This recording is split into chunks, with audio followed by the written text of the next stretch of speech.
સરસ્વતે દેવે ગૌરવાણી પ્રચારિને નિર્વિવેશા શૂન્યવાદી પાશ્ચાત્ય દેશતારિને નમો મહાવંદયાયા કૃષ્ણ પ્રેમા પ્રદાયતે કૃષ્ણાયા કૃષ્ણ ચૈતન્ય નામને ગૌરાત્વિષે નમઃ નમો બ્રહ્મણ્યા દેવાય ગો બ્રાહ્મણો હિતાય ચ જગદધિતાય કૃષ્ણાય ગોવિંદાય નમો નમઃ. શ્રી કૃષ્ણ ચૈતન્ય પ્રભુ નિત્યાનંદ શ્રી અદ્વૈત્ય ગદાધર શ્રી વાસદી ગૌર ભક્ત વૃંદા હરે કૃષ્ણ કૃષ્ણ કૃષ્ણ હરે હરે હરે રામ રામ રામ હરે હરે. જય શ્રી કૃષ્ણ. હરે કૃષ્ણ. હરે કૃષ્ણ પ્રભુજી. ધન્યવાદ પ્રભુજી. હરે કૃષ્ણ. જય શ્રી કૃષ્ણ સર્વેને. ચાલો આપણે આજે શરૂ કરીએ શ્રીમદ ભગવદ ગીતાનું અધ્યાય નંબર 14મો અધ્યાય, જેનું નામ છે ગુણત્રય વિભાગ યોગ. ભૌતિક પ્રકૃતિના 3 ગુણ. નાનો અધ્યાય છે પણ બહુ સરસ અધ્યાય છે. આ પહેલો શ્લોક છે જે ભગવાન શ્રી કૃષ્ણ સામેથી કહે છે અર્જુનને. આમાં કોઈ અર્જુનના પ્રશ્ન દ્વારા અધ્યાય શરૂ નથી થતો, પણ ભગવાન શ્રી કૃષ્ણ જેમ કહે છે કે હું તને પરમ જ્ઞાન આપીશ, અને કહે છે ભગવાને કહ્યું હવે હું તમને સમસ્ત જ્ઞાનમાં સર્વશ્રેષ્ઠ એવા પરમ જ્ઞાનને પુનઃ કહીશ, જેને જાણ્યા પછી સમસ્ત મુનિઓએ પરમ સિદ્ધિ પ્રાપ્ત કરી છે. હવે જેમ ભગવાન શ્રી કૃષ્ણની આગવી શૈલી છે, સરસ મજાના ગુરુની જે એક નવી સ્ટાઇલ છે કે ભાઈ સૌથી પહેલા એની વિશેષતાઓ બતાવી, એની ખાસિયતો બતાવી, એનાથી આપણને શું શું બેનિફિટ થશે, એનાથી શું શું લાભ થાય છે એ શિષ્યને બતાવવા, કે જેથી કરીને શિષ્યને એ જાણવા મળશે, એને ક્યુરિયોસિટી વધે, એનો ઇન્ટરેસ્ટ વધે અને એ ઉત્સુક થાય જાણવા માટે. તો એ રીતે પણ અહીંયા ભગવાન શ્રી કૃષ્ણ કહે છે કે હવે હું તને એ જ્ઞાનને પુનઃ કહીશ, એટલે કે ફરીથી કહીશ. અને શું કામે? તો કે ભાઈ જેને જાણ્યા પછી સમસ્ત મુનિઓએ પરમ સિદ્ધિ પ્રાપ્ત કરી છે. હવે અહીંયા ફોટામાં જોઈ શકીશું કે 9 મુનિ છે. આને કહેવાય છે નવયગીન્દ્ર મુનિ. એ બધાએ આપણે ભગવાન શ્રી કૃષ્ણની આવી રીતે સ્તુતિ કરેલી હતી, અને એવી જ રીતે પાસ્ટમાં બી આવા ઘણા બધા સંત, ઋષિ, મહર્ષિઓ બધા થઈ ગયા છે, જેમણે આ રીતે ભગવાનની ભક્તિ કરી અને પરમ સિદ્ધિ પ્રાપ્ત કરી છે. પરમ સિદ્ધિ એટલે શું? તો કે ભગવાનની પ્રાપ્તિ કરી છે અને વૈકુંઠ લોક અથવા કૃષ્ણ લોકને પ્રાપ્ત કર્યું છે. તો એ રીતે ભગવાન શ્રી કૃષ્ણ કહે છે. હવે બીજા શ્લોકમાં ભગવાન શ્રી કૃષ્ણ કહે છે આ જ્ઞાનમાં સ્થિર થવાથી મનુષ્ય મારી દિવ્ય પ્રકૃતિ સ્વભાવને પ્રાપ્ત કરી શકે છે. આ પ્રમાણે સ્થિત થવાથી તે ન તો સૃષ્ટિના સમયે ઉત્પન્ન થાય છે અને ન તો પ્રલયના સમયે વિચલિત થાય છે.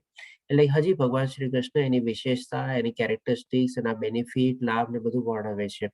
અને આમાં ફરીથી શું કહે છે, જે પ્રમાણે બધા પાસ્ટમાં જેમ દિવ્ય ઋષિ, બધા મહર્ષિ ઋષિએ સિદ્ધિ પ્રાપ્ત કરી છે, એવી રીતે અહીંયા ફરીથી કહે છે મનુષ્ય મારા જેવી દિવ્ય પ્રકૃતિને સ્વભાવ પ્રાપ્ત કરી શકે છે. એટલે ભગવાન શ્રી કૃષ્ણને આપણે પામી શકીએ છીએ અને એવી સરસ મજાની દિવ્ય પ્રકૃતિને આપણે માણી શકીએ છીએ. આ નહીં કે આ ભૌતિક પ્રકૃતિ, પણ અલગ જ ટાઈપની પ્રકૃતિ. એટલે કે કઈ પ્રકૃતિનું ભગવાન શ્રી કૃષ્ણ અહીંયા વર્ણવે છે? તો કે વૈકુંઠ લોક અથવા કૃષ્ણ લોકની જે પ્રકૃતિ છે એ ભગવાન શ્રી કૃષ્ણ એનો આપણને થોડું આપણને જાણવા આવશે અને આપણને જ્ઞાન આપશે કે ભાઈ આવી દિવ્ય પ્રકૃતિ છે મારી. પછી કહે છે આ પ્રમાણે સ્થિત થવાથી તે ન તો આ સૃષ્ટિના સમયે ઉત્પન્ન થાય છે અને ન તો પ્રલયના સમયે વિચલિત થાય છે. એટલે કે સૌથી મોટી કેરેક્ટરિસ્ટિક એ પ્રકૃતિની, એટલે કે આધ્યાત્મિક પ્રકૃતિની, જ્યાં કૃષ્ણ લોક, વૈકુંઠ લોક છે, ભગવાન શ્રી કૃષ્ણનું જે ધામ છે, પરમધામ જે આપણે કહીએ છીએ, એ કેવું છે? તો કે ભાઈ સૃષ્ટિના સમયે ઉત્પન્ન બી નથી થતું અને પ્રલયના સમયે વિચલિત બી નથી થતું. એટલે કે હંમેશા ચિરસ્થાયી છે અને અનાદિકાળથી છે અને શાશ્વત છે, હંમેશા ચાલ્યું આવે છે. એની ઉત્પત્તિ અને પ્રલયનું કોઈ કારણ છે નહીં. આપણે ઓલરેડી જાણી ગયા છે કે બ્રહ્માજીનું બી એક આયુષ્ય છે, તો બ્રહ્માજી પણ નષ્ટ થઈ શકે છે. અને ભગવાન જે બ્રહ્માજી પણ, જેમ એણે કીધું છે, એ મારા સંધ્યા સમયે હું બધું નષ્ટ કરું છું અને સવારે પાછું હું એનો ફરીથી ઉત્પન્ન કરું છું. એટલે બ્રહ્માજીનો દિવસ અને રાત બહુ લાંબા હોય છે, કરોડો વર્ષોમાં ચાલે છે. એટલે આપણને અત્યારે ખબર ન પડે કે એને દિવસ અને રાત્રિમાં ક્યારે પ્રલય થાય છે ને ક્યારે ઉત્પત્તિ થાય છે ફરીથી. પણ એ બધાથી પરે જ્યારે આપણે આ દિવ્ય પ્રકૃતિને પામીએ છીએ, જે પ્રમાણે ભગવાન શ્રી કૃષ્ણ કહે છે એ ન તો ક્યારેય ઉત્પન્ન થાય છે અને ન તો ક્યારેય પ્રલય થાય છે એનો.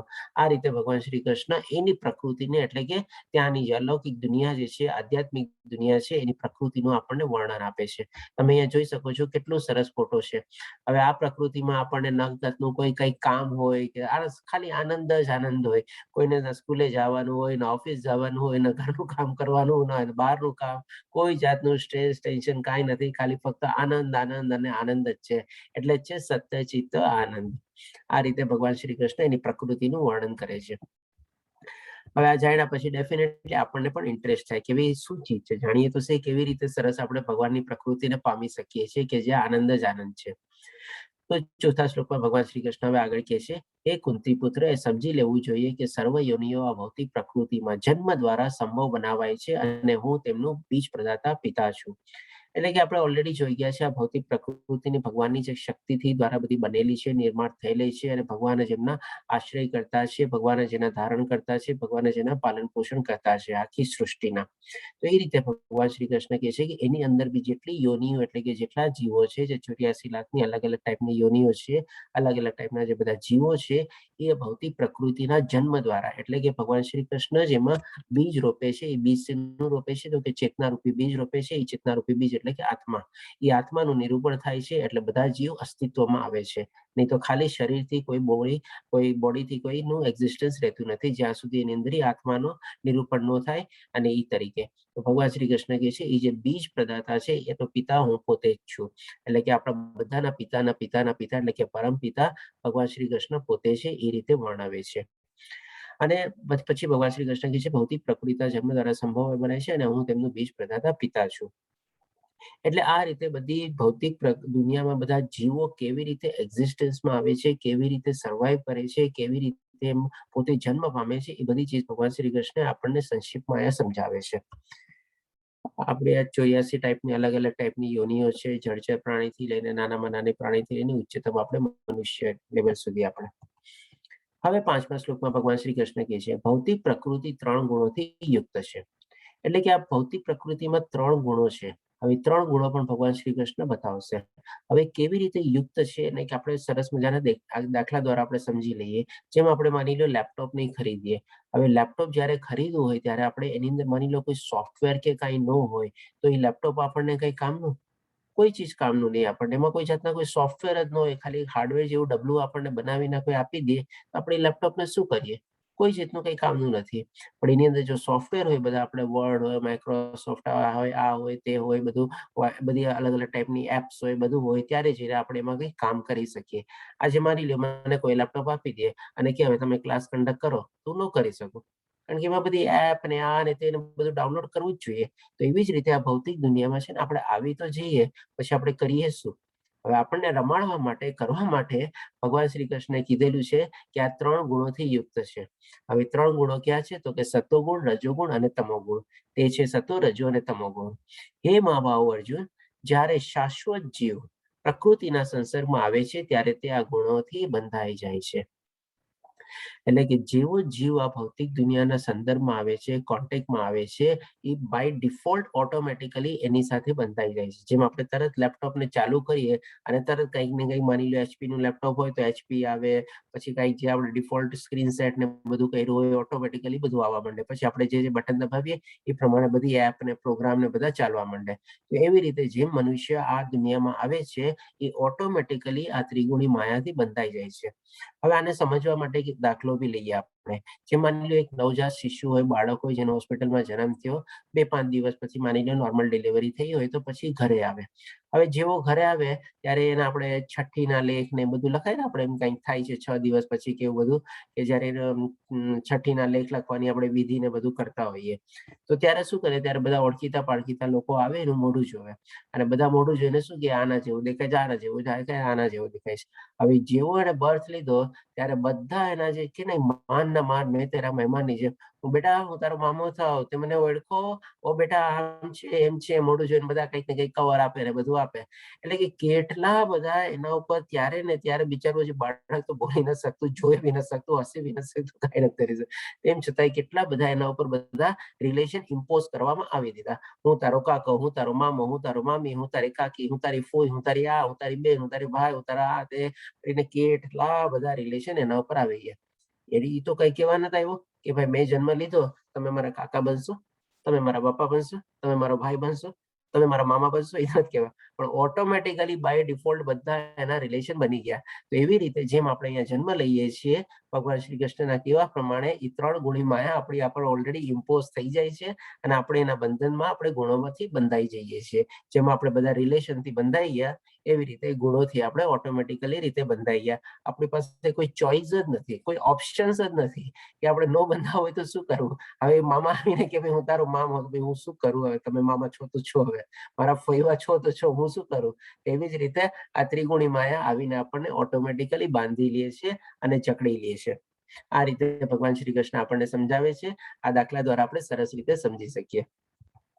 પછી 6થા શ્લોકમાં ભગવાન શ્રી કૃષ્ણ કહે છે, એ નિષ્પાપ સત્વગુણ. હવે ભગવાન શ્રી કૃષ્ણ છે ને એક એક ગુણને વર્ણવે છે કે સત્વગુણના મનુષ્યોની આવી સ્થિતિ હોય, આવી રીતે કર્મો કરે અને પછી એની કેવી ગતિ થાય, એ પણ બધું ભગવાન શ્રી કૃષ્ણ એક એક શ્લોક કરીને આપણને સમજાવશે. આપણે જસ્ટ એને એક સિક્વન્સમાં લેતા જઈએ, બધું કેવી રીતે છે. એ નિષ્પાપ સત્વગુણ અન્ય ગુણો કરતા અધિક શુદ્ધ હોવાથી પ્રકાશ આપનારો અને મનુષ્યને સર્વ પાપ કર્મોથી મુક્ત કરનારો છે.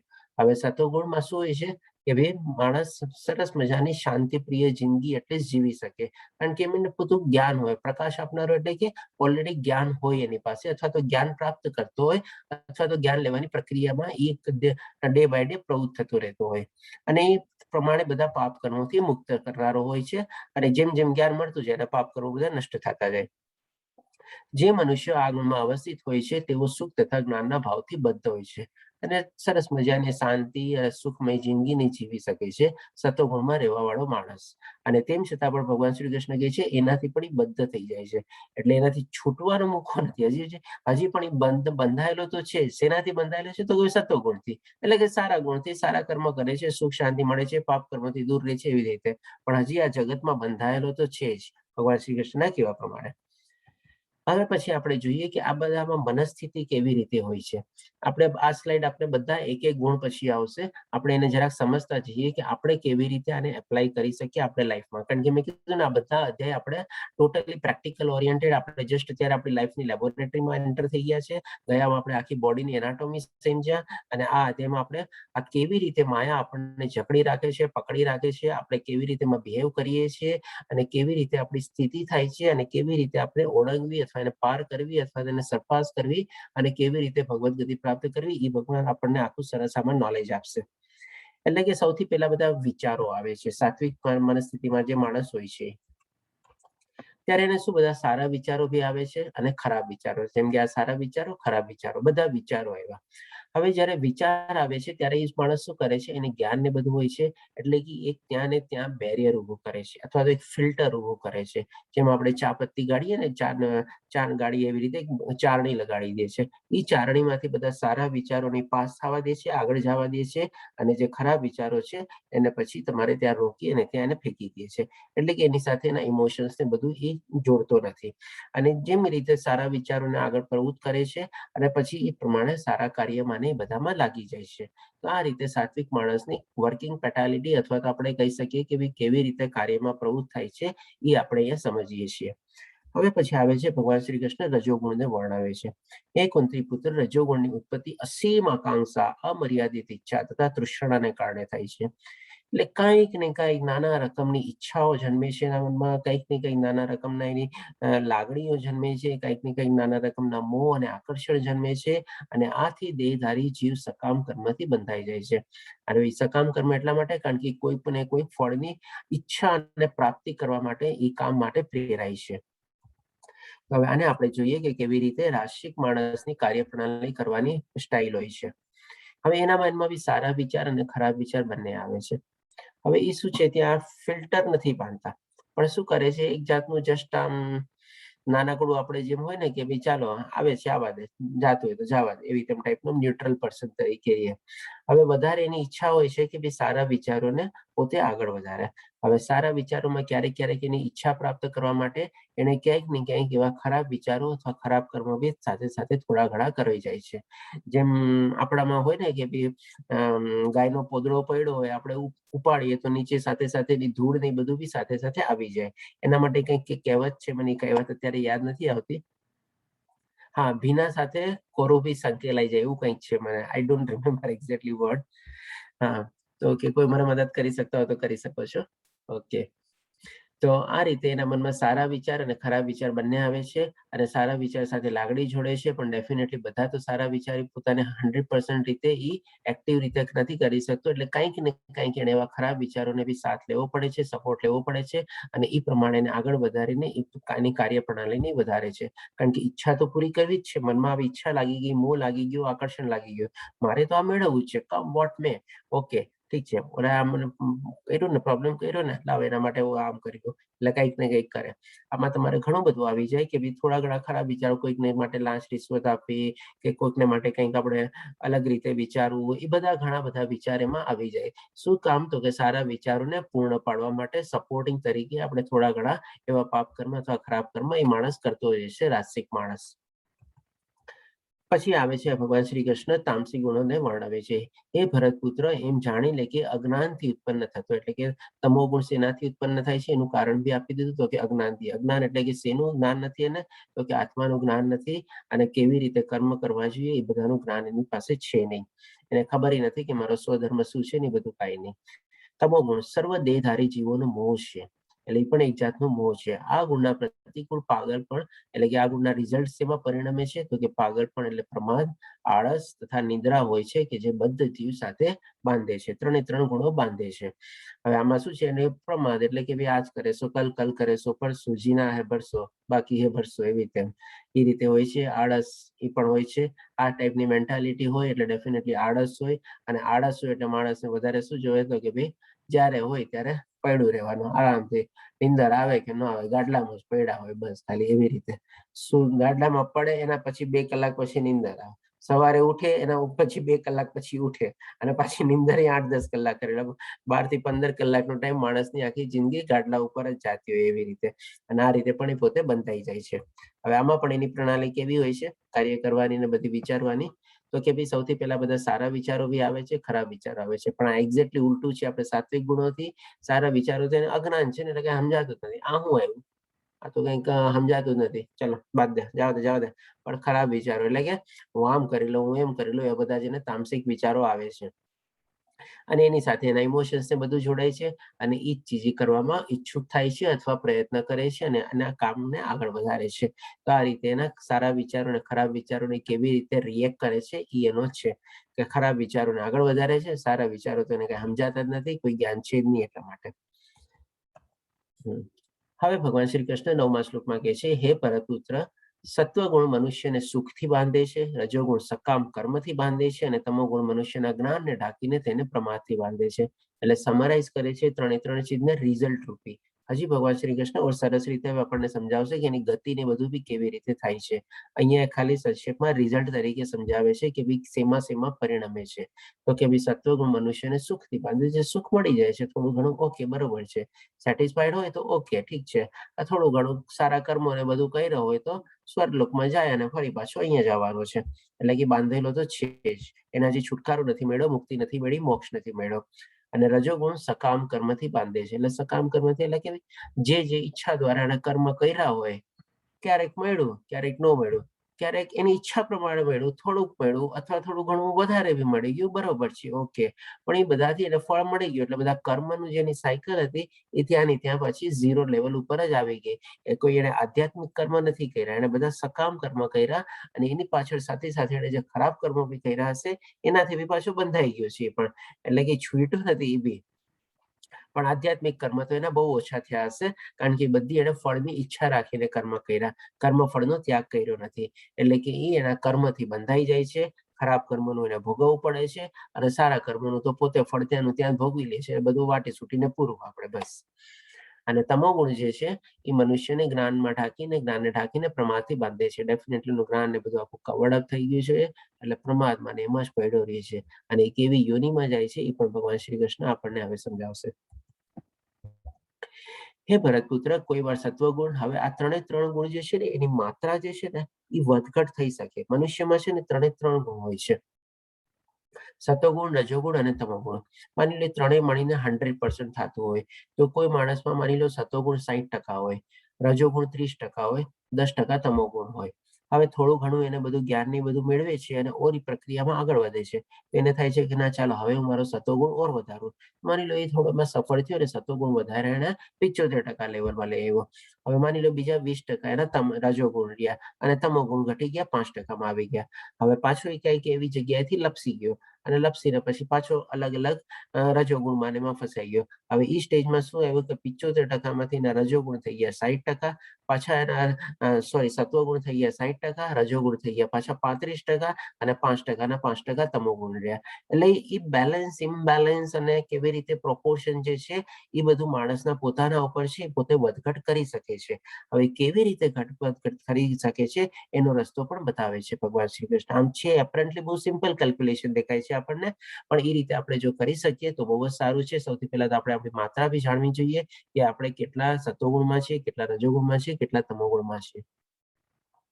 એ ભરતપુત્ર, કોઈ વાર સત્વગુણ એટલે કે સામાન્ય આ બાજુ સત્વગુણ આવ્યો, રજોગુણ અને તમોગુણને પરાસ્ત કરીને મુખ્ય બની જાય છે. એટલે માની લો તમારે સત્વગુણ વધારવા હોય તો રજોગુણ અને તમોગુણને થોડાક ઓછા કરો તો સત્વગુણ ઓટોમેટિકલી વધી ગયા. તો કોઈ વખત રજોગુણ, હવે માની લો રજોગુણને આપણે લઈએ છીએ તો શું છે સતોગુણ અને તમોગુણ એ બેને આપણે પરાસ્ત કરીએ તો રજોગુણ આપણો ઉપર આવી ગયો.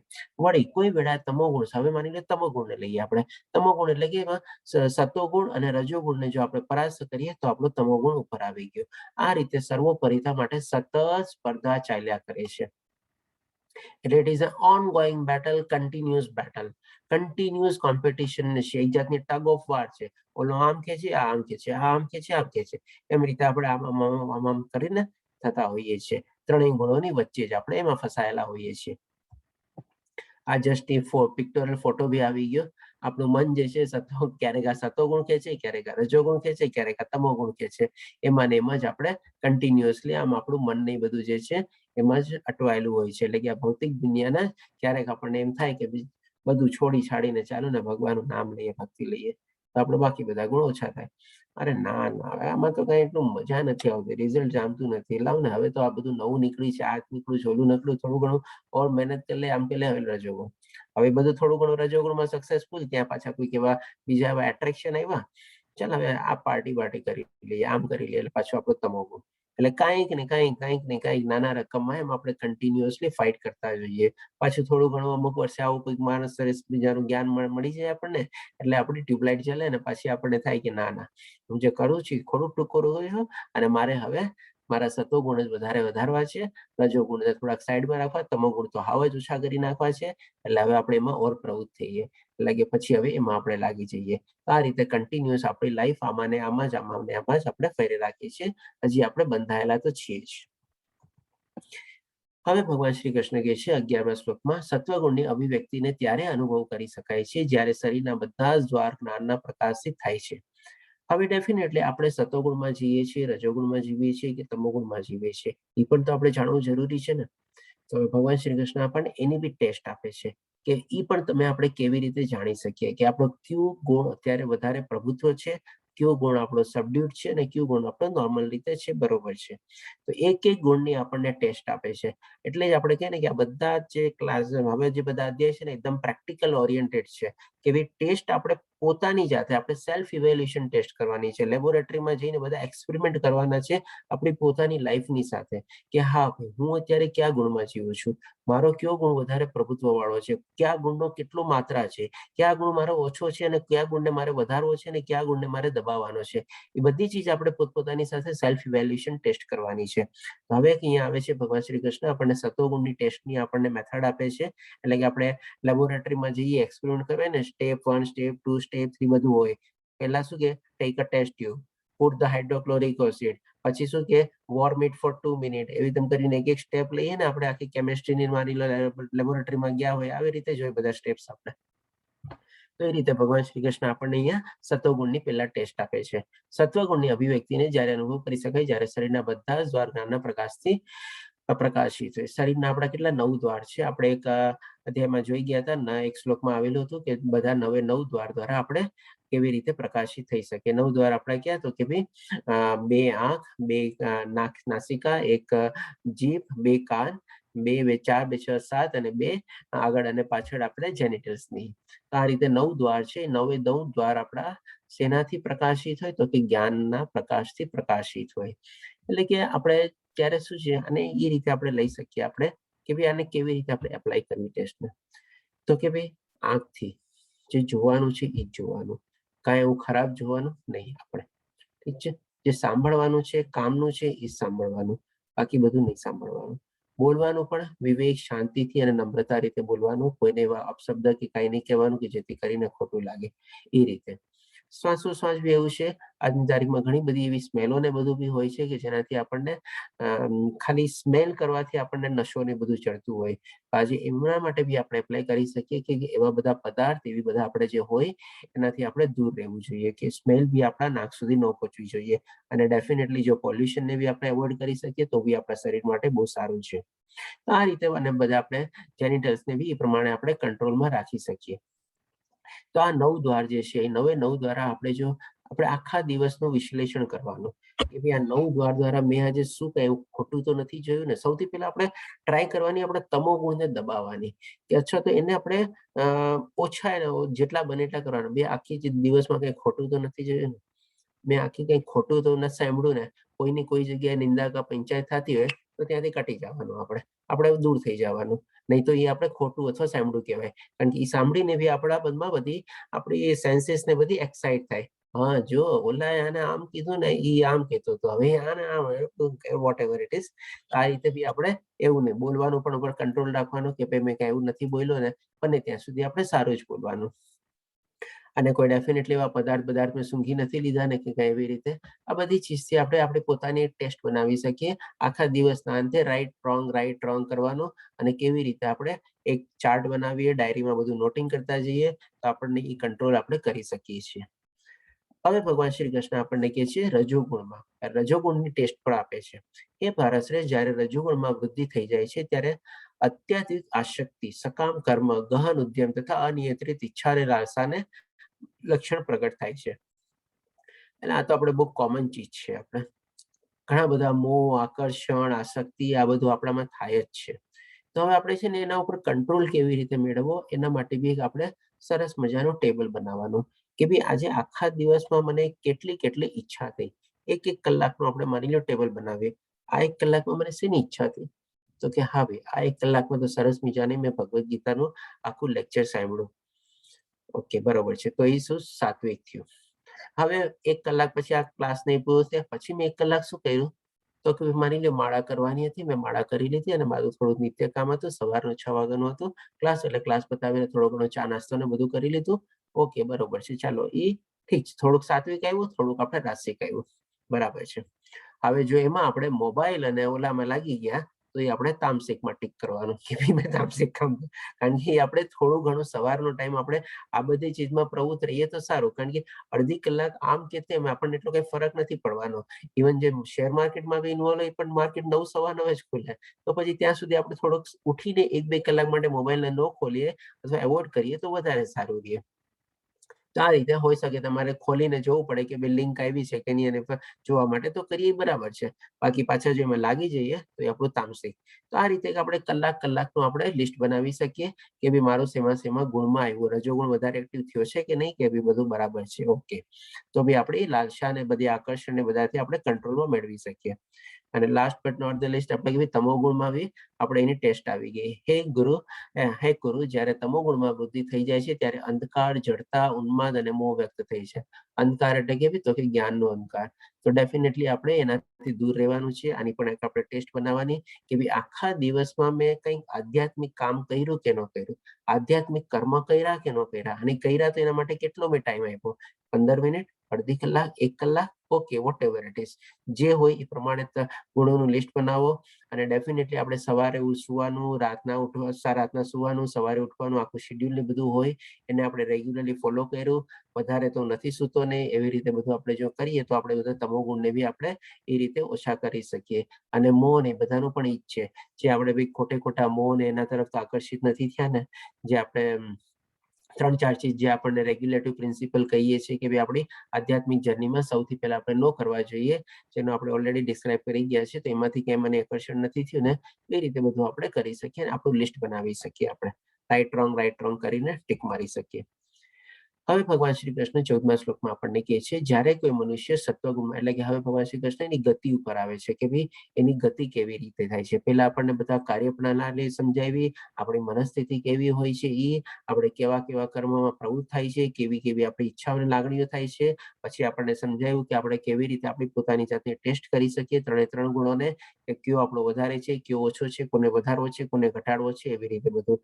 હવે ભગવાન શ્રી કૃષ્ણ કહે છે કે જે માણસ કયા ગુણમાં મૃત્યુ પામે છે એની આગલા જન્મમાં ગતિ કેવી રીતે થાય છે. તો આ પણ એક આપણને જેનો સવાલ હતો કે ભાઈ આપણે જ્યારે મૃત્યુ પામીએ છીએ ત્યારે આપણી આત્મા આપણી સાથે શું કેરી ફોરવર્ડ કરે છે, એનો જવાબ આપણને પણ અહીંયા થોડો ઘણો મળશે. જ્યારે કોઈ મનુષ્ય સત્વગુણમાં મૃત્યુ પામે છે ત્યારે તેને મહર્ષિઓના ઉચ્ચતર વિશુદ્ધ લોકની પ્રાપ્તિ થાય છે. જેમ પેલા શ્લોકમાં કીધું હતું ને, ઘણા બધા મહર્ષિ લોકોએ સિદ્ધિ પ્રાપ્ત કરી છે. તો અહીંયા પણ આપણને એક સિદ્ધિ પ્રાપ્ત થાય છે, પણ એ લિમિટેડ સિદ્ધિ છે.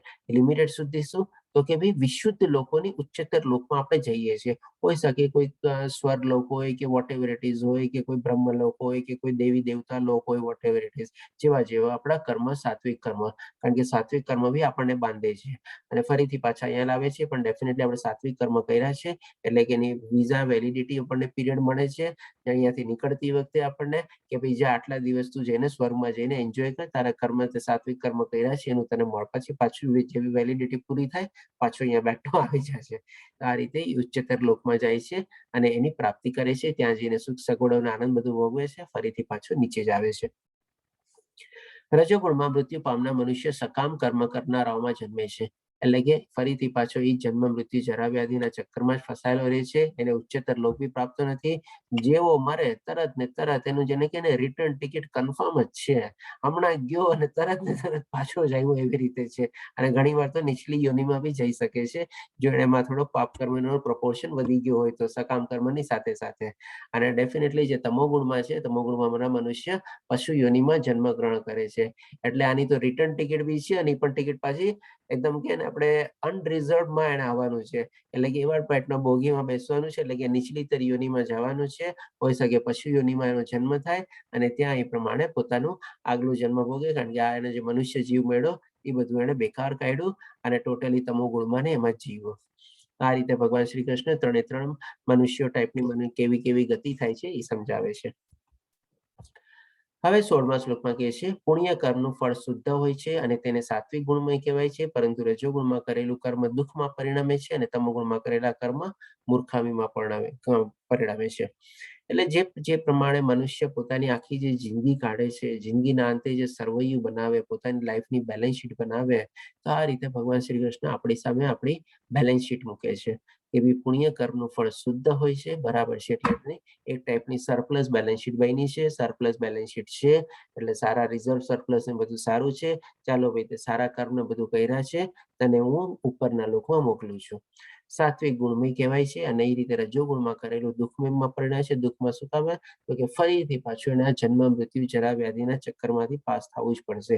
એટલા માટે અલ્ટિમેટલી દુઃખમાં પરિણમ્યું. એને લાગ્યું કે મેં મારી ઈચ્છા બધી પૂરી કરી, મેં મારી જે મારે મેળવવું તો લાઈફમાં બધું મેળવ્યું, આટલું બધી સક્સેસ મેળવી, પણ ultimately it's a zero balance sheet એની થઈ આપણે કહી શકીએ, કારણ કે ફરીથી પાછો અહીંયા જ આવ્યો. એને કોઈ આધ્યાત્મિક કર્મ કર્યા નથી, સારા એવા કોઈ કર્મ કર્યા નથી કે જેથી કરીને જે કઈ કર્મ કર્યા ફળની ઈચ્છાથી કર્યા, અને એ રીતે બધા એનું રિઝલ્ટ ઝીરો થઈ ગયું.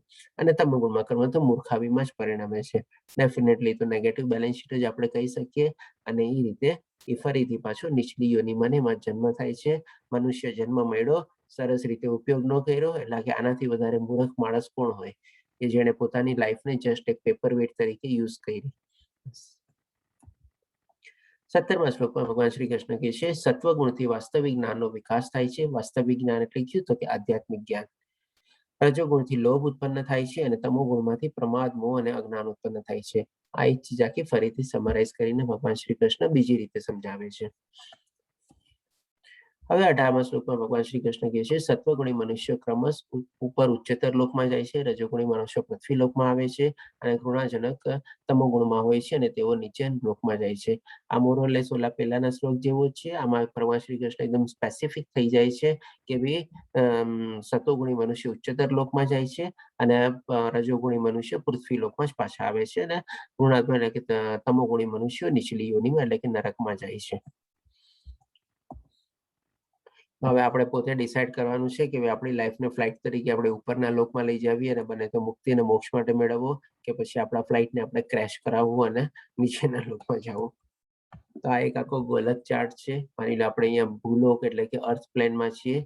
આ બધા નીચેના લોકોના નામ છે એટલે કે પાતાલમાં જેટલા બધા લોક છે એ એમાં અટલા, વિટલા, સુતલા, તલાતલા, મહાતલા, રસતલા, પાતાલ એ બધા આવે છે. અને ઉપરના લોકમાં આપણે ભુવલોક, પછી સ્વર્ગલોક, મહાલોક, જનલોક, તપોલોક, સત્યાલોક બધા આવે છે. અને સૌથી ઉપરમાં ડેફિનેટલી આપણે કૃષ્ણલોક અને વૈકુંઠ લોક આવે છે. આ જસ્ટ ખાલી આપણે આખા બ્રહ્માંડ યુનિવર્સ જે છે આખું એનું આખું પિક્ટોરિયલ રિપ્રેઝન્ટ તરીકે છે. હવે 19મા શ્લોકમાં જોઈએ આપણે જ્યારે કોઈ આ રીતે જાણી લે છે કે સમસ્ત કાર્યોમાં પ્રકૃતિના ત્રણેય ગુણોના વ્યતિરિક્ત અન્ય કોઈ કરતા નથી અને જ્યારે એ પરમેશ્વરને જાણી લે છે. હવે અહીંયા સુધી આપણે પેલા લઈએ કે ભાઈ જ્યારે કોઈ પણ મનુષ્ય બધું ચીજ સમજી જાય કે ભાઈ માણસ જે કરે છે એ બધું કોણ કરે છે? તો કે ભાઈ ભૌતિક દુનિયામાં આવ્યા પછી જેવું ડાયરેક્ટલી તો કે ઇનડાયરેક્ટલી કે બાય ડિફોલ્ટ કયો જે ત્રિગુણી માયામાં એ ફસાઈ જાય છે. જેમ આપણે એક્ઝામ્પલ લીધો, બાળક જન્મીને આવ્યું ને બધા એના ઉપર રિલેશન થોપવામાં આવ્યા એવી રીતે ત્રિગુણી માયાના હેઠળમાં આવ્યો અને એના પ્રભાવ હેઠળ એની નીચે આવીને એ જે અલગ અલગ કર્મો કરે છે એના દ્વારા પ્રેરિત થાય છે અથવા એમાં પ્રવૃત્ત થાય છે. તો એ કર્મ કોણ કરે છે? એકચ્યુઅલી મનુષ્ય કરે છે, એનું શરીર કરે છે. અને કોના હેઠળ અને કોના પ્રભાવ હેઠળ? તો કે ભાઈ પ્રકૃતિના પ્રભાવ હેઠળ. એટલે કોઈ આપણે આત્મા એ કર્મ નથી કરતો. હવે જેનો પ્રશ્ન હતો ને કે ભાઈ કોણ કર્મ કરે છે, આપણે શરીર કરે છે આત્મા કે શરીર કર્મ કરે છે કે આત્મા કર્મ કરે છે? તો એનો પણ જવાબ અહીંયાથી આપણને મળે છે કે જે આ રીતે જાણી લે છે કે સમસ્ત કાર્યોમાં પ્રકૃતિના ત્રણેય ગુણોના વ્યતિરિક્ત અન્ય કોઈ કરતા નથી. એટલે કે ત્રણ ગુણોની જે માયા જે છે, જેની પ્રભાવ જે છે, એની કાર્યપ્રણાલી આપણને પ્રેરિત કરે છે, એના સિવાય બીજું કોઈ કરતા છે જ નહીં. એટલે કે આત્મા એમાં તો જસ્ટ ખાલી સાક્ષી તરીકે નિહાળે છે જે આપણે બધું કરતા હોઈએ છીએ એ રીતે. અને જ્યારે એ પરમેશ્વરને જાણી લે છે પછી એ જે આત્મા જે છે એને થોડું થોડું નોલેજ આવે છે અને એ પરમેશ્વરને જાણવાની કોશિશ કરે છે. જેઓ આ ત્રણેય ગુણોથી પરે છે તો તેઓ મારો દિવ્ય સ્વભાવને પ્રાપ્ત થાય છે. હવે જેમ પહેલા શ્લોકમાં કીધું કે ભગવાન શ્રી કૃષ્ણ કે જે આ રીતે એનો બેનિફિટ વર્ણવતા કે છે કે આના જ્ઞાનથી પ્રાપ્ત કરીને તું મારા દિવ્ય સ્વભાવને પ્રાપ્ત કરીશ. હવે અહીંયા અંતમાં એ ભગવાન એના તરફ હવે આગળ વધી રહ્યા છે અને ભગવાન શ્રી કૃષ્ણ આપણને સમજાવવા માંગે છે કે એ સ્વભાવ કેવી રીતે તું પ્રાપ્ત કરીશ. તો કેવી રીતે કે ભાઈ જેવો આ ત્રણેય ગુણોથી પરે છે, એટલે કે જેને આ ત્રણ ગુણોને ઓળંગી લીધા છે, સરપાસ કરી લીધા છે, ઓવરટેક કરી લીધા છે, એ લોકો મને મારા દિવ્ય સ્વભાવને પ્રાપ્ત થાય છે. હવે ભગવાન શ્રી કૃષ્ણ એની મેકેનિઝમ બી બતાવશે. હવે ભગવાન શ્રી કૃષ્ણ કહે છે અહીંયા આપણને જ્યારે દેહધારી જીવ શરીર સાથે સંકળાયેલા આ ત્રણ ગુણોને ઓળંગી જવા સમર્થ થાય છે. એટલે કે આ બધા ત્રણ ગુણ આપણા શરીરની સાથે જકડાયેલા છે, આપણી મનસ્થિતિ સાથે જકડાયેલા છે, આપણી બુદ્ધિ સાથે બી જકડાયેલા છે. કારણ કે સૌથી પહેલા આપણે શરીર એટલે કે આપણે ઇન્દ્રિય વિષયો બધામાં એટ્રેક્ટ થાય છે. જેવા જેવા ઇન્દ્રિય વિષયો તરફ આપણે મોહ અને આકર્ષણ તરફ એટ્રેક્ટ થાય છે એટલે આપણા મનમાં એ બધા વિચાર આવે છે. મનમાં વિચાર આવે છે એટલે આપણે એના તરફ પ્રવૃત્ત થઈ છે, આપણી લાગણી એમાં જોડાય છે અને લાગણી જોડાય છે એટલે કાર્યમાં પ્રવૃત્ત થવા આપણે આપણી બુદ્ધિ વાપરીએ છીએ. એટલે ઇનડાયરેક્ટલી ત્રણેય ત્રણ ચીજને આપણે બાંધી લઈએ છીએ આ ત્રણે ત્રણ ગુણો. પછી હવે એને ઓળંગવા જ્યારે સમર્થ થાય છે, એટલે કે આપણે એક જાતની કેપેસિટી આપણામાં બિલ્ડઅપ કરીએ છીએ, એક જાતની તાકાત બિલ્ડઅપ કરીએ છીએ, જે મેં આ ફોટો આપ્યો છે કે ભાઈ ચેનને તોડવા માટે. કારણ કે આ ત્રણેય આપણને શું છે, આમ કરીને આપણને ટગ ઓફ વોરની જેમ બધા ખેંચી રાખે છે. હવે આપણે એને તોડીને એને બહાર નીકળવાનું છે, એનાથી પરે થવાનું છે. એટલે કે એના માટે આપણે કઈ કેપેસિટી તો જોવે ને, જેમ અહીંયા આપણે ચેન તોડવી હોય તો એના માટે આપણે એટલી તાકાત બિલ્ડઅપ કરવી પડે, એવા બાઇસેપ ટ્રાઇસેપ્સ બધું બિલ્ડઅપ કરવું પડે. ત્યારે જ એની તાકાત આવે ત્યારે આપણે ચેનને તોડી શકીએ. તો એના માટે આપણે સમર્થ બનવું જોઈએ. સમર્થ હવે કેવી રીતે થાય છે? ત્યારે તે જન્મ, મૃત્યુ, ઘડપણ અને તેમના કષ્ટોમાંથી મુક્ત થઈ શકે છે. હવે જો આટલી આપણી કેપેસિટીને બધું આપણે બિલ્ડઅપ કરી લઈએ, આપણી સમર્થતા આપણે કેળવી લઈએ, ત્યારે જઈને આપણે જન્મ, મૃત્યુ, જરા, વ્યાધિમાંથી પાર કરી શકીએ અને આ જીવનમાં જ અમૃત ભોગવી શકે છે. એટલે કે હવે ભગવાન શ્રી કૃષ્ણ આપણને એક એવું સોલ્યુશન દેવા જઈ રહ્યા છે કે જો ઈ આપણે મેળવી લઈએ અને આપણી આપણી કેપેસિટી બિલ્ટઅપ કરી લઈએ, તો આપણે આ બધા ગુણોને પાર કરી જઈએ અને આ જીવનમાં જીવતા જીવત આપણને અમૃત મળી શકે છે. એટલે કે અમૃત મળીને આપણે અમરત્વ બી કેળવી શકીએ છીએ. એક અધ્યાયમાં આપણે આવ્યું હતું ને કે ભગવાન શ્રી કૃષ્ણ કહે છે ને કે અમરત્વ બી હું છું. જે લગભગ મારા ખ્યાલથી 10મા અધ્યાયમાં વિભૂતિ યોગમાં ભગવાન શ્રી કૃષ્ણ કહે છે. તો અહીંયા ભગવાન શ્રી કૃષ્ણ આપણને અમૃત બી આપવા જઈ રહ્યા છે કે આ જીવનમાં જ અમૃત ભોગવી શકે છે. કેવી રીતે? એના માટે આપણે સમર્થ થવું પડશે. હવે ઈ કેવી રીતે થવું એ પણ આપણને ભગવાન શ્રી કૃષ્ણ સૂચવે છે. હવે જેવું આ અર્જુન સાંભળે છે એટલે તરત અર્જુનનો પ્રશ્ન આવે છે. હવે આપણે પ્રશ્ન જોશું અને એ પ્રમાણે ભગવાન શ્રી કૃષ્ણ શું જવાબ આપે છે એ બી જોઈએ. અર્જુને પૂછ્યું, આવી ગયો અર્જુનનો પ્રશ્ન તરત ને તરત કે હે મારા પ્રિય પ્રભુ, જે મનુષ્ય આ ત્રણેય ગુણોથી પર થયેલો છે. ભગવાન શ્રી કૃષ્ણ શું કીધું કે સમર્થ થઈને એને પર થઈ શકે છે. એટલે હવે તરત પ્રશ્ન પૂછે છે કે જે મનુષ્ય આ ત્રણેય ગુણોથી પર થયેલો છે, તેના લક્ષણો કયા લક્ષણો હોય છે કે જેના વડે આપણે જાણી શકીએ છીએ. કેટલું સરસ સ્ટુડન્ટ છે, કેટલી સરસ મજાની એનામાં ક્યુરિયોસિટી છે આપણને. અને તરત ને તરત જેવું ભગવાન શ્રી કૃષ્ણે આપ્યું ને, તરત કેચ કર્યું અને તરત ભગવાન શ્રી કૃષ્ણને પૂછ્યું કે એના ગુણો કેવા હોય છે એ તમે મને કહો. ગુણોની સાથે સાથે તેનું આચરણ કેવું હોય છે એ મને બતાવો. અને લાસ્ટમાં પાછું કહે છે સૌથી અગત્યનો પ્રશ્ન, અને તે પ્રકૃતિના ગુણોને કેવી રીતે ઓળંગી શકે છે. એટલે બરોબર છે, અમૃત તો જોવે જ છે, પણ હવે સૌથી પહેલા મને તમે એ બતાવો કે એના લક્ષણો ક્યાં છે, એ કેવી રીતે આચરણ કરે છે. કારણ કે આ જીવનમાં એને અમૃત તો મળી ગયું, હવે અમૃત મળ્યા પછી એનું આચરણ શું એ પણ એ પૂછી લે છે ઇનડાયરેક્ટલી. અને સાથે સાથે પૂછે છે કે એને કેવી રીતે ઓળંગવાનું. એટલે કે એક જ શ્લોકમાં એ કેટલા સરસ 3 ગુહ્ય એટલે એકદમ ડીપ પ્રશ્ન પૂછી લે છે ભગવાન શ્રી કૃષ્ણને. પણ ભગવાન શ્રી કૃષ્ણ છે ને એનો એટલો સરસ જવાબ આપે છે આપણને. એ જોઈએ હવે આપણે 22મા શ્લોકમાં. સૌથી પહેલા એના ભગવાન શ્રી કૃષ્ણ ગુણો વર્ણવે છે કે ભાઈ કેવી રીતે એ માણસના ગુણોથી આપણે ઓળખી શકીએ અથવા પારખી શકીએ કે હા, એને ત્રણેય ગુણોને ઓળંગી લીધા છે. આ બધા મોસ્ટલી ગુણો આપણે ઓલરેડી એક જગ્યાએ જોઈ ગયા છે. લગભગ અહીંયા 21 ગુણો આવશે આપણને. તો ભગવાને કહ્યું, હે પાંડુપુત્ર, જે પ્રકાશ એટલે જ્ઞાન, આસક્તિ તથા મોહના ઉપસ્થિત થવા પર અને ન તો એનાથી ઘૃણા કરે છે. એટલે કે આસક્તિ અને મોહ એટ્રેક્શન આવ્યો અને વયો થઈ ગયો, તો એના પ્રત્યે કોઈ જાતની કોઈ ઘૃણા નથી. એટલે કે આસક્તિ થઈ અને પર એટલે કે પર ન તો એનાથી એને ઘૃણા કરે છે અને ન તો એનાથી લુપ્ત થઈ જવા પર એની ઈચ્છા કરે છે. મોહ અને એટ્રેક્શન એ બધા તો સમુદ્રના મોજાની જેમ આવવાના જ છે આ ભૌતિક દુનિયામાં, પણ આપણે એનાથી એટ્રેક્ટ થતા નથી, મોહિત થતા નથી અને એમાંથી લિપ્ત બી થતા નથી. અને જસ્ટ આવ્યા ને ગયા એવી રીતે એ માણસ વર્તે છે, જેને ગુણાતીત થઈ ગયો છે. જે ભૌતિક ગુણોની આ સમસ્ત પ્રક્રિયાઓથી નિશ્ચલ તથા અવિચલ રહે છે અને એ જાણીને કે કેવળ ગુણ જ ક્રિયાશીલ છે, ઉદાસીન તથા દિવ્ય બની રહે છે. જે આપણા આપમાં સ્થિર અને સુખ તથા દુઃખને એક સમાન માને છે, જે માટીનો ઢગલો પથ્થર તથા સ્વર્ણના ટુકડાને સમાન દ્રષ્ટિથી જુએ છે.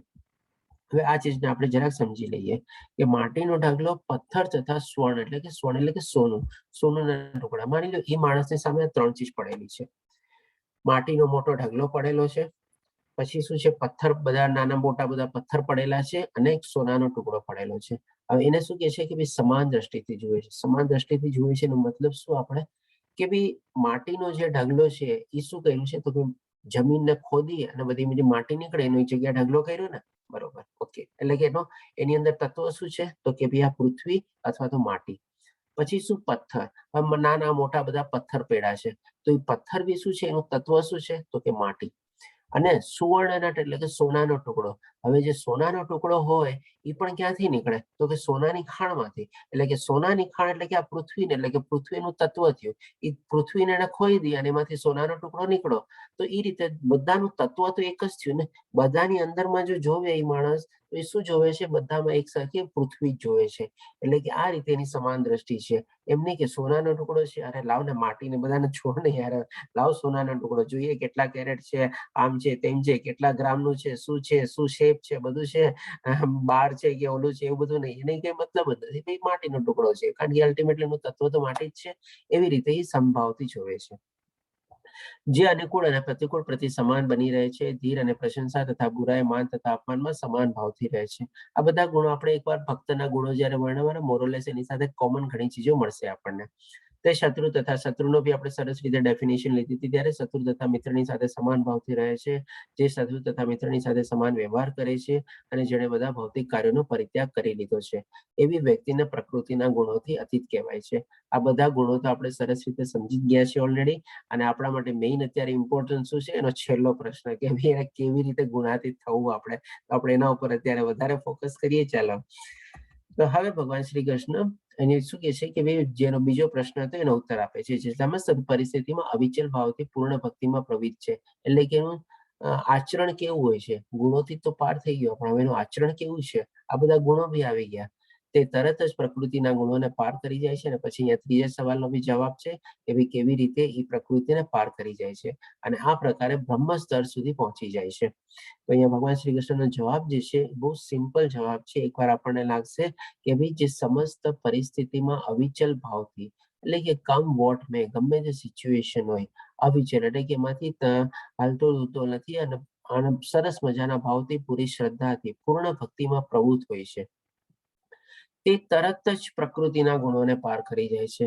એટલે કે કેવી રીતે પાર કરે છે? જે ગુણાતીત કેવી રીતે થાય છે? જે અર્જુનનો ત્રીજો પ્રશ્ન હતો એનો આ જવાબ રહ્યો કે ભાઈ આવી રીતે જો ભક્તિમાં પ્રવૃત્ત હોય તો તે તરત જ, હવે આ તરત જ છે ને બહુ સરસ ઇમ્પોર્ટન્ટ વર્ડ છે આ શ્લોકમાં આપણે જોઈએ તો, કે ભાઈ કેમ એવી રીતે આટલી બધી માયા અને બધું જે છે આપણને જકડીને રાખે છે. જેમ તમે આ ફોટો જોઈ રહ્યા છો, કન્ટિન્યુઅસ આપણને એમાં જકડેલો હોય છે. હવે ખાલી ભગવાનની ભક્તિ કરીએ અને આવા ભાવથી આપણે જો ભગવાનની ભક્તિ કરીએ તો તરત જ એમાંથી કેવી રીતે છૂટી જઈએ આપણે?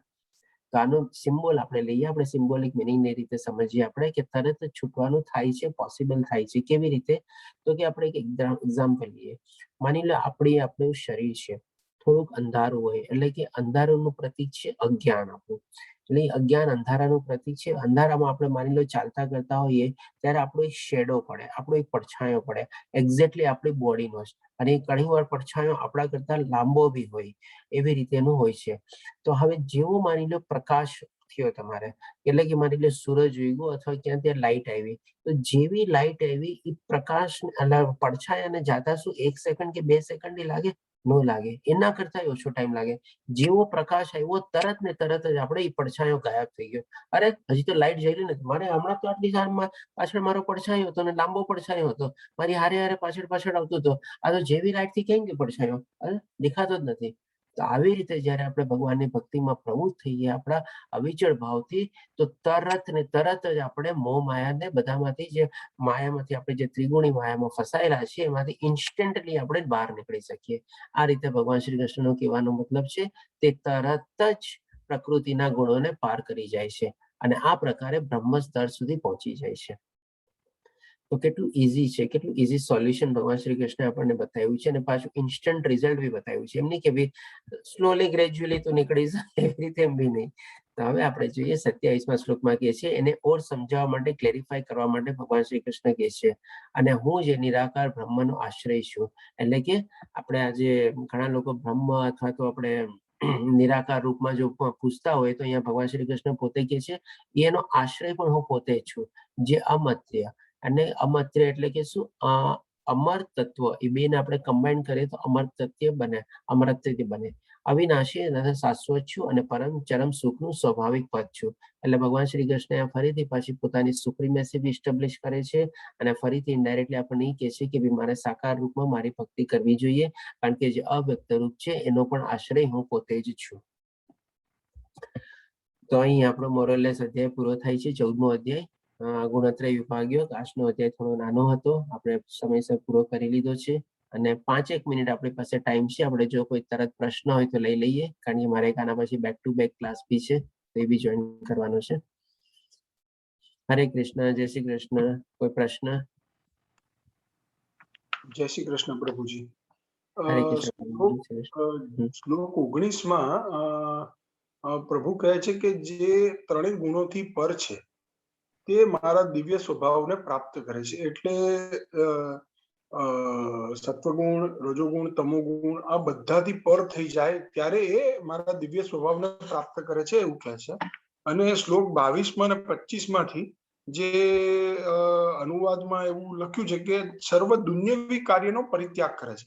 એટલે એનો અર્થ એવો કરવાનો કે જ્યારે આપણે દુન્યવી કાર્યો કરવાનું બંધ કરીએ ત્યારે જ આપણે ત્રણેય ગુણોથી પર થઈ શકીએ. કારણ કે જ્યારે બી કોઈ બી કાર્ય કરીએ તો આ કોઈને કોઈ તો ગુણ એની અંદર હોય જ, ત્યારે જ કાર્ય થઈ શકે. તો કાર્ય કરવાનું બંધ થાય ત્યારે આપણે પરમેશ્વરને પામી શકીએ. એટલે જ્યાં સુધી આપણો દેહ હોય ત્યાં સુધી કાર્ય કર્યા કરીએ અને પ્રભુને પામી શકતા નથી. ખાલી તમે ભક્તિ કરી શકો પણ પામી નથી શકતા, એવો એનો અર્થ કાઢવો પડે. ના પ્રભુજી, થોડોક આમાં ડિફરન્સ છે. તમારી વાત સૌથી પહેલા તો એકદમ સાચી છે કે જ્યાં સુધી દેહ છે ત્યાં સુધી કાર્ય કરવાનું જ છે. કર્મ કર્યા વગર છૂટતો નથી, કારણ કે આપણે જીવન નિર્વાહ માટે બી આપણે કર્મ તો કન્ટિન્યુઅસ મળતા સુધી કરવું જ પડે છે. ઇવન આપણે શ્વાસ લઈએ છીએ પણ આપણું કર્મ જ છે. હવે આમાં છે ને આપણે કર્મ કેવી રીતે કરવાનું છે ને એ આપણને સૂચવે છે કે જે કાંઈ પણ કર્મ કરીએ છીએ આપણે કૃષ્ણમય ભાવનાથી આપણે કર્મ કરવાના છે. કર્મનો આપણે જે પરિત્યાગ ડેફિનેશન જે છે એટલે કે કર્મફળનો પરિત્યાગ કરવાનો છે. આપણે કર્મ તો કરીને સાથે સાથે આપણે કૃષ્ણમય ભાવના એમાં એટેચ કરવાની છે, અથવા બધા કર્મ કરીને આપણે ભગવાન શ્રી કૃષ્ણને અર્પણ કરવાના છે, સમર્પિત કરવાના છે. અને જે કર્મફળનો ત્યાગ છે એને આપણે ટોટલી 100% રીતે પરિત્યાગ કરી દેવાનો છે. આ એનો મિનિંગ છે આપણે. અને ડેફિનેટલી જે ભગવાન શ્રી કૃષ્ણના કહેવા પ્રમાણે આ રીતે આપણે કરીએ તો જીવતા જીવત આપણને અમરત્વ બી પ્રાપ્ત થઈ શકે છે. એટલે કે સાથે સાથે આપણી ભક્તિ બી એવી રીતે હોય, એ પણ એટલી સારી રીતે થતી હોય, આધ્યાત્મિક કર્મો બી થતા હોય, અને બાકી બધા જે આપણા નિત્ય કર્મ એટલે સ્વધર્મ જે કર્મો છે એ બધા પણ આપણે કરતા રહીએ, અને એ પણ આપણે ભગવાનને અર્પિત કરતા જઈએ, સમર્પિત કરતા જઈએ, કે જેથી કરીને આપણા જે કંઈ જાણતા અજાણતા કે નાના મોટા પાપ બી થઈ ગયા હોય તો એ પાપથી બી આપણે અલિપ્ત થઈ જઈએ છીએ, પાપ બી આપણને લાગતા નથી. અને પછી આપણે ભગવાન શ્રી કૃષ્ણની કૃપાથી આપણે અમરત્વ પ્રાપ્ત કરી શકીએ છીએ. આ રીતે છે એનો મિનિંગ. ઘણી વખત એવું થાય છે કે જ્યારે આપણે કાર્ય કરીએ કે કર્મ કરીએ તો આપણને એવું સાંભળવા મળે છે કે જે કર્મ કરી રહ્યો છે એમાં તમારું કોઈ ધ્યાન નથી, કશું જ નથી. એટલે જ્યારે આપણે કાર્ય કરવાની કોશિશ કરીએ છીએ કે જ્યારે આપણે આ ત્રણેય ગુણમાંથી આપણે એવું વિચારીએ કે ના આપણે આની અંદર સંભાવ રાખીએ અને આપણે કાર્ય કરીએ, તો ઘણી વખત આપણને એવું સાંભળવા મળે છે કે તમારું કોઈ ધ્યાન નથી અને તમે ખાલી કર્મ જ કર્યા કરો છો, બીજું કશું થતું નથી. તો આનો અર્થ આપણે શું કરવું આની અંદર? જે સાંભળવા મળે છે ને તમારા કંટ્રોલમાં નથી. ઘણી ચીજો સાંભળવા મળે. એક માણસ આમ સાંભળાવે તમને ને બીજો માણસ એમ બી કે હા ભાઈ જો પોતે કર્મફળનું બધાનું ત્યાગ છે. માની લો કોઈક માણસ એવો તમારી સામે આવી ગયો જે તમને સરસ રીતે સમજી શકે છે, તમારી આધ્યાત્મિક ભાવનાને બધાને સમજી શકે છે, તો એની માણસનો ફીડબેક શું હોય? હા ભાઈ, માણસ પોતે પૂરી નિષ્ઠાથી કર્મ કરી રહ્યો છે. હવે રિઝલ્ટ એના હાથમાં નથી, કારણ કે જાણે છે કે ભાઈ કર્મણેવાધિકાર હસ્તે માં ફલેષુ કદાચિન, એટલે એને ખબર છે કે ભાઈ ફળ તો એના હાથમાં છે નહીં, તેમ છતાંય માણસ ફળનો ત્યાગ કર્યા હોવા છતાં બી પૂરી નિષ્ઠાથી કર્મ કરી રહ્યો છે. તો એ માણસ એમ કહેશે. અને જે પેલો માણસ છે કે ભાઈ તું કામ તો કરી રાખસ, કઈ થતું તો નથી, કઈ રિઝલ્ટ તો મળતું નથી, તો હું કેવી રીતે માનું? તો હવે એ માણસને પૂરું જ્ઞાન નથી. હોઈ શકે તમો ગુણમાં વધારે જીવતો હોય, અથવા તો એના ફળ પ્રાપ્તિની ઈચ્છા બહુ જ હોય, મોહથી ઢંકાયેલો હોય, અથવા એ રજોગુણમાં વધારે જીવતો હોય.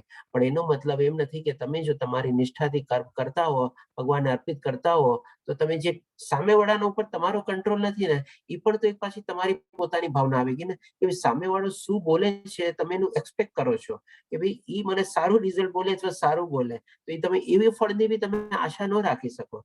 તમે તમારું કર્મ કરો, તમે તમારે ચૂપચાપ રહ્યો, તમે તમારું પૂરેપૂરું 100% ડેડિકેશન આપી 100% નિષ્ઠાથી કર્મ કરવાનું છે.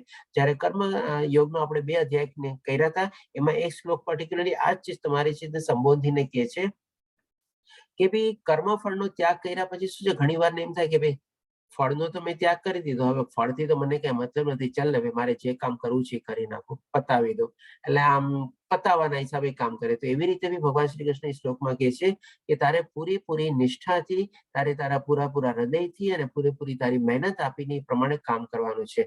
ફળ જે કાંઈ પણ આવે, કમ વોટ મે. તો આ જ રીતે એક ફળ એ બી થઈ ગયું કે ઘણા લોકો બોલવા વાળા શું બોલતા હોય, તો એની પણ તમારે પરવા નથી કરવાની. એને જે બોલવું હોય, અને કોઈ સારો માણસ હતો તો આવી રીતે બી બોલશે, તમે કેટલાનું સાંભળવા જશો. હરે કૃષ્ણ પ્રભુજી. જય શ્રી કૃષ્ણ.